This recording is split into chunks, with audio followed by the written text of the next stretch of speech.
ตะเวนทำข่อยตกดินเนาะได้สถานที่มองพักแล้วภาษาเขตพี่เขตใต้พี่เมืองยังเมืองมนบ่โอ้เมืองมนโอ้ภาษานี่พิเศษเด้อภาษานี่ส่วนหลายเพิ่นจะเอาเครื่องทำครัวมาให้ผู้ใต้นี่ยังคกเลยเนาะ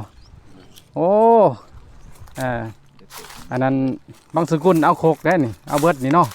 เอาบ่ฮะเอาเมื่อโอ้เมื่อยายเขาเนี่ยบางสกุลเอาเลยนี่หลายอันขนาดภาษา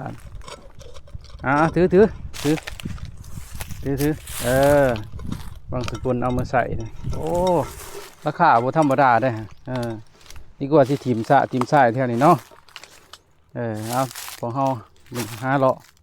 ปรากฏไว้ในสถานที่ปลานี่แหละเป็นเขตที่สงบสุมเย็นดีเนาะวันนี้เนาะพุ่นอีกโคอันนึงอยู่พุ่นไปตามมาญาติโยมเห็นคลิปนี้ก็อนุโมทนาสาธุนำกันเด้อเป็นบุญเป็นกุศลเหมือนท่านได้ทำเองเนาะภาษา